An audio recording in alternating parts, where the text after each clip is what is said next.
Hello सभी दोस्तों को नमस्कार। मैं प्रमोद कुमार आज फिर आप लोगों के साथ एक नया टॉपिक डिस्कस करने जा रहा हूं, जो इस समय बहुत ही चर्चा में है और विभिन्न एग्ज़ामों में बहुत ही ज़्यादा पूछा जाता है।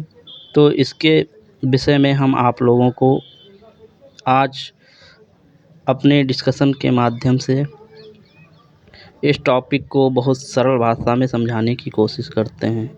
तो टॉपिक स्टार्ट करते हैं। भारत का उपराष्ट्रपति निर्वाचन और उनकी शक्तियाँ क्या हैं, तो इसके विषय में हम आप लोगों को जानकारी देते हैं। अनुच्छेद 63 के अनुसार भारत का एक उपराष्ट्रपति होगा। संविधान के अनुच्छेद 63 में बताया गया है कि भारत का एक उपराष्ट्रपति होगा। यह राज्यसभा का पदेन सभापति होता है। अपनी पदावधि के दौरान कोई लाभ का पद ग्रहण नहीं करता है। यह संविधान के अनुच्छेद 64 में दिया गया है। लाभ का पद वो पद होते हैं जो कि सरकारी कोई पद या विधानसभा या किसी जो पद पे आप राज्यसभा पद पे आप आसीन होते हैं, जिनसे कि पेंशन भत्ते या को वेतन भत्ते मिलते हैं, वो सभी लाभ के पद में आते हैं। भारत में राष्ट्रपति संबंधी प्रावधान अमेरिका के संविधान से लिया गया है। जो भारत में उपराष्ट्रपति के प्रावधान है वो अमेरिका के संविधान से लिया गया है। अनुच्छेद 66 क्लॉज 3 उपराष्ट्रपति पद के लिए निम्नलिखित योग्यताएं होनी चाहिए। जो इस पद पर चुना जाएगा उसके पास निम्नलिखित योग्यताएं होनी चाहिए। ये है नंबर 1, वह भारत का नागरिक हो। नंबर 2, वह 35 वर्ष की आयु पूरी कर चुका हो। नंबर 3, राज्यसभा का सदस्य निर्वाचित होने की योग्यता रखता हो।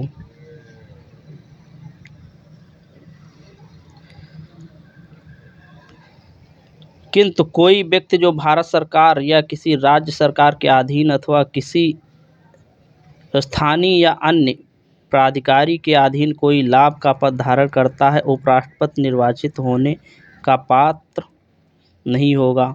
उल्लेखनीय है कि इस प्रयोजनों के लिए कोई व्यक्ति केवल इस कारण से लाभ का पद धारण करने वाला नहीं समझा जाएगा कि वह संघ का राष्ट्रपति या उपराष्ट्रपति या किसी राज्य का राज्यपाल है अथवा संघ का या किसी राज्य का मंत्री है। उपराष्ट्रपति संसद के किसी भी सदन का या किसी राज्य के विधानसभा के किसी सदन का सदस्य नहीं होगा। जो उपराष्ट्रपति है वो किसी विधानसभा या राज्य के किसी सदन का सदस्य नहीं होगा। और यदि संसद के किसी सदन का या किसी राज्य के विधानमंडल के किसी सदन का कोई सदस्य उपराष्ट्रपति निर्वाचित हो जाता है, तो यह समझा जाएगा कि उसने उस सदन में अपना स्थान उपराष्ट्रपति के रूप में अपने पद ग्रहण की तारीख से रिक्त कर दिया है। अनुच्छेद 66(1) उपराष्ट्रपति का निर्वाचन संसद के दोनों सदनों के सभी सदस्यों से मिलकर गठित होने वाले निर्वाचक मंडल द्वारा किया जाता है। राज्य विधान परिषद के सदस्य राष्ट्रपति या उपराष्ट्रपति किसी के निर्वाचन में भाग नहीं लेते हैं। ये जो है परीक्षा के लिए बहुत ही महत्वपूर्ण है कि राज्य विधान परिषद के सदस्य जो होते हैं वो राष्ट्रपति या उपराष्ट्रपति किसी के निर्वाचन में भाग नहीं लेते। ये पॉइंट बहुत ही महत्वपूर्ण है। अनुच्छेद 67 उपराष्ट्रपति का कार्यकाल 5 वर्ष का होता है। जो उपराष्ट्रपति का कार्यकाल है वो 5 वर्ष का। अनुच्छेद 69 उपराष्ट्रपति राष्ट्रपति या राष्ट्रपति द्वारा नियुक्त किसी व्यक्ति के समक्ष शपथ ग्रहण करता है।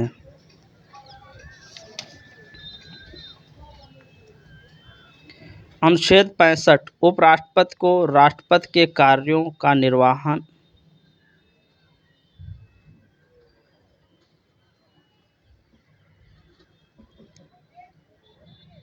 करेगा। यदि जो है राष्ट्रपति किसी कारणवश नहीं होते हैं तो उनके बाद जो है वो उपराष्ट्रपति ही उनका सारा कार्य करेगा।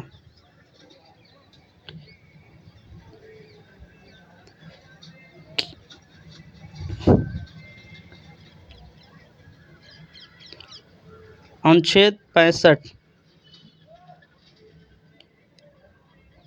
उपराष्ट्रपति को राष्ट्रपति के कार्यों का निर्वहन करेगा। ऐसे भारत के प्रथम राष्ट्रपति डॉक्टर सर्वपल्ली राधाकृष्णन थे। तो जैसा कि बताया गया है इसमें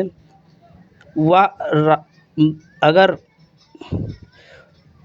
जो उपराष्ट्रपति है उसका कार्यकाल 5 वर्ष का होता है, किंतु कार्यकाल समाप्त होने के पहले ही वह राष्ट्रपति को त्याग पत्र दे सकता है। इसके अतिरिक्त यदि राज्यसभा अपने तत्कालीन समस्त सदस्यों के बहुमत से उसे पदच्युत करने का प्रस्ताव पारित कर दे और लोकसभा उसे स्वीकार कर ले तो उपराष्ट्रपति को अपने पद को छोड़ना होगा, किंतु इस आशय का प्रस्ताव तब तक प्रस्तावित नहीं किया जाएगा जब तक कि उपराष्ट्रपति को ऐसे प्रस्ताव को प्रस्तावित करने की सूचना कम से कम 14 दिन पूर्व ना दी गई हो। अगर ऐसा करना है तो लोकसभा को उसे 14 दिन पूर्व उपराष्ट्रपति को सूचित करना होता है। यथाशीघ्र नए उपराष्ट्रपति के लिए चुनाव कराया जाएगा तथा नया उपराष्ट्रपति पद ग्रहण की तिथि से 5 वर्ष तक अपना पद धारण करेगा। संविधान में कार्यवाही उपराष्ट्रपति नियुक्त किए जाने का कोई प्रावधान नहीं है। राष्ट्रपति के निर्वाचन के समान ही उपराष्ट्रपति के निर्वाचन से संबंधित सभी विवादों का जो है निपटारण अधिकार उच्चतम न्यायालय को ही प्राप्त है। इनका विनिश्चय अंतिम होगा। तो इसके अगर उपराष्ट्रपति के चुनाव में कोई किसी प्रकार की अगर व्यवधान आता है तो उसका जो है निस्तारण उच्चतम न्यायालय ही करेगा। तो जैसा कि सभी दोस्तों को पता है, हम पिछले वीडियो से एक क्वेश्चन डिस्कस करते हैं तो उसका सही जवाब आपको कमेंट बॉक्स में बताना रहता है। तो देखते हैं सबसे पहले इस को जो है कौन बताता है। तो आज का प्रश्न है, ओजोन का रासायनिक सूत्र है क्या? ओजोन का रासायनिक सूत्र क्या है तथा यह किस मंडल में पाई जाती है उसके बारे में आपको बताना है। तो आप जितना ही विस्तृत रूप से इसके बारे में बताएंगे उतनी आपको जानकारी प्राप्त होगी। इसमें आप लोग किसी प्रश्न का जवाब देने में संकोच ना किया करें, जिससे कि आपकी जो है पढ़ाई की स्किल जो है आपके दिमाग की सोचने समझने की क्षमता जो है बढ़ती है। इसलिए सभी प्रश्नों का उत्तर भलीभांति दिया करिए। तो इस प्रश्न का देखते हैं सबसे पहले कमेंट बॉक्स में कौन जवाब देता है। और अगर आप लोगों को इसमें कोई संकोच नहीं करना चाहिए, क्योंकि आप गलत सही जवाब ज़रूर दिया करिए, जिससे कि आपका मनोबल बढ़े और आप लोग जो कमेंट करते हैं उनसे हमारा भी मनोबल बढ़ता है। तो देखते हैं सबसे पहले इस प्रश्न का कौन जवाब देता है। अगर ये पढ़ाई अच्छी लगती है तो हमारे channel Pramod Kumar only for television को लाइक शेयर सब्सक्राइब करें तथा आप लोग ये भी बताएं कि किस टॉपिक पे नया वीडियो चाहिए। टॉपिक ज़रूर लिख के भेजें, जिससे कि हम उस टॉपिक पर आपको अच्छा कंटेंट उपलब्ध करा सकें और आपके एग्ज़ामों में वो अधिक लाभदायी हो। और किस फॉर्म में आप कंटेंट चाहते हैं इसके बारे में भी हमें जानकारी उपलब्ध करा दिया करिए, जिससे कि हमें कंटेंट आपके हिसाब से बनाने में आसानी हो और आप लोगों को भी उसका लाभ मिले। तो ये चीज़ बहुत ही आवश्यक है। इसके लिए आप लोग कमेंट ज़रूर किया करिए। कमेंट करने से हमें पता चल जाता है कि आप लोगों की पढ़ाई कैसी चल रही है और किस दिशा में चल रही है, जिससे कि हम वैसे ही वीडियो आप लोगों को उपलब्ध कराएँ। तो आप लोगों को पूरा वीडियो देखने के लिए सभी को हमारी तरफ से बहुत-बहुत धन्यवाद।